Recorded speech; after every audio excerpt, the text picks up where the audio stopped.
sana setelahnya, selamat datang di channel Nadia.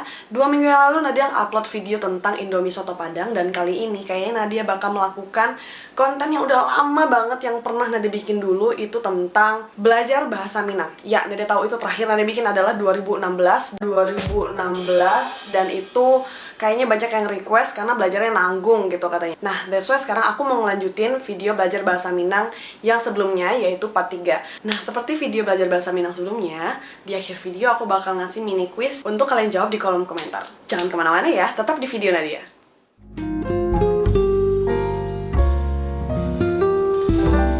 Di video sebelumnya, Nadia ngebahas tentang kata-kata dengan akhiran ing, ung, as, dan R. Di situ Nadia ngebahas bagaimana cara perubahan kata, pemakaian kata, dan segala macamnya.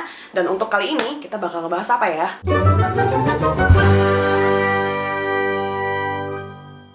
Yang pertama adalah kata-kata dengan akhiran ur. Biasanya kata-kata dengan akhiran ur diganti menjadi ua. Contohnya ukur. Ukur diganti menjadi ukua. UR di belakangnya itu atau ur diganti menjadi ua. Biasanya pengucapannya itu lebih ke ukua. Pembacanya bukan ukua tapi ukua. Contoh yang kedua itu misalnya ada kabur. Kabur itu bisa menjadi kabua. Kabua. Nah, kalian ingat gak sih rules di video sebelumnya atau di belajar bahasa Minang part 3 di mana syllables E diganti menjadi A. Contohnya itu telur. Telur itu bisa menjadi talua. Ya, E menjadi A dan ur di belakangnya menjadi ua. Talua. Next, kata-kata dengan akhiran us. Biasanya kata-kata dengan akhiran us bisa diganti menjadi uih. Misalnya gabus. Gabus itu menjadi gabuih. Atau contoh lain misalnya hangus. Hangus itu menjadi hanguih. Us di belakangnya menjadi uih. Contoh lainnya kurus. Kurus itu menjadi kuruih. Rusnya itu diganti menjadi ruih. Selanjutnya, kata-kata dengan akhiran ut. Untuk kata-kata dengan akhiran ut biasanya diganti menjadi ui. Contohnya itu adalah rambut. Rambut menjadi rambui. Balik lagi ke rus syllabus E, itu diganti menjadi A. Contohnya keriput. Keriput. Itu menjadi karipui. Nah, di sana kelihatan E menjadi A, ut menjadi ui. Belut. Ya, belut itu bisa menjadi balui. Nah, selanjutnya adalah kata-kata dengan akhiran u. Biasanya kalau kata-kata dengan akhiran u itu diganti menjadi uah. Contohnya adalah basuh. Basuh itu bisa menjadi basuh. Ya, uhnya diganti dengan uah. Atau lusuh. Lusuh bisa menjadi lusuh. Selanjutnya, kata-kata dengan akhiran it. Biasanya kalau akhiran it itu diganti menjadi i. Contohnya bukit. Bukit itu menjadi buki. Contoh selanjutnya adalah tumit. Tumit itu bisa menjadi tumi. Nah, untuk contoh dengan syllabus E, contohnya adalah sempit. Sempit itu bisa menjadi sampi. Tapi ada beberapa kata yang gak bisa diganti atau emang udah dari sononya udah kayak gitu. Contohnya pelit.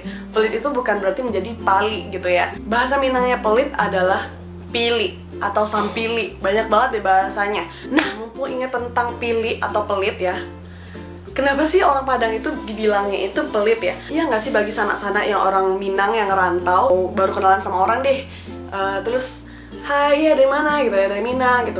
Oh, Orang Minang pelit ya? orang Minang pelit ya gitu. Terus, apa sih pendapat kalian tentang stigma masyarakat yang demikian?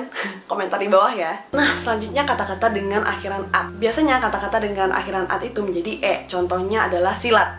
Silat itu menjadi sile. Nah, kalau contoh dengan kata-kata syllabus E, contohnya adalah ketupat. Ya, ketupat itu menjadi K-tu-P. K-nya diganti menjadi K, tu-nya tetap, pat-nya diganti menjadi P. K-tu-P. Terus untuk kata-kata dengan akhiran ir.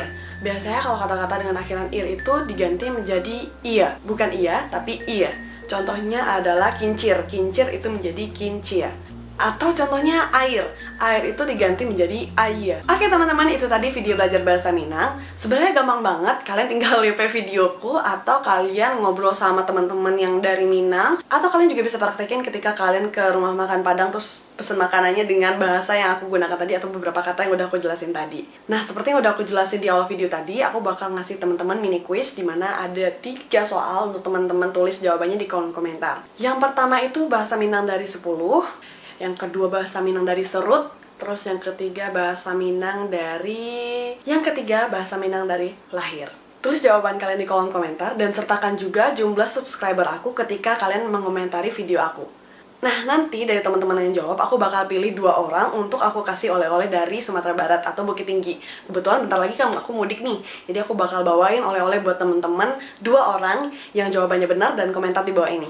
Oke, gampang kan? Nah, itu tadi video belajar bahasa Minang 44. Sampai ketemu di video selanjutnya. Bye-bye! Jangan lupa like, komen, dan subscribe. Bye-bye! Silabusnya nggak harus diganti dan ada beberapa. Carry on, there's nothing really